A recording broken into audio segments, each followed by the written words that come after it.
တွေအောင်မှတယောက်ထဲမြေမောင်ကြားကရုံထွက်လို့ပွင့်ငယ်ရ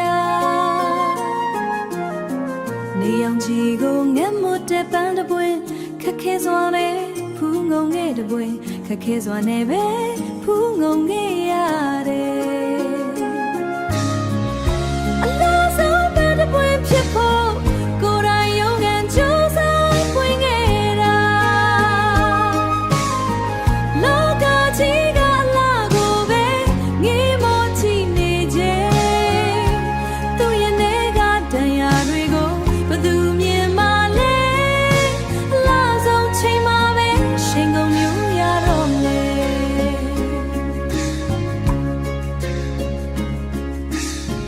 လေးပြေလေးညင်တိုက်ခတ်ချိန်ရှင်နံတွေလေးတစ်ပြေးပြေးလွင်မာလို့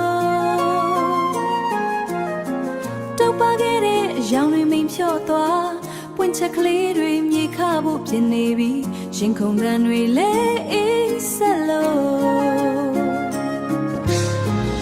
အလားဆုံးပန်းတပွင့်ဖြစ်ဖို့ကိုယ်တိုင်ရုံးကန်ကြိုးစားပွင့်ငယ်တာလောကကြီးကအလားကိုပဲငေးမောကြည့်နေခြင်းသူရဲ့နေကတန်ရာတွေကိုဘသူမြင်မှလဲအလားဆုံးချိန်မှပဲရှင်ကုန်မျိုးရတော့မယ်ဝိမောတွေ့ရှုံးကန်ခဲ့သမျှကြွေဖို့အတွက်ပဲဖြစ်နေခဲ့တာလားခေတ္တကနာလေးလာပခွေရဖို့နာကျင်ခဲ့ရတဲ့ပန်းကလေးရဲ့ဒီကဘာမြေကကျေးဇူးပါကွယ်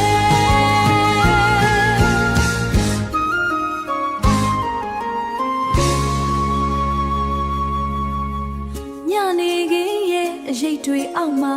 နောက်ဆုံးပွင့်ချက်ကလေးမြေပေါ်ခလို့သူ့ရဲ့ပုံမြင်လေးဒီမှာပဲပြီးဆုံးပြီအလားတော်မှန်တဲ့ပွင့်ကျွေလွင်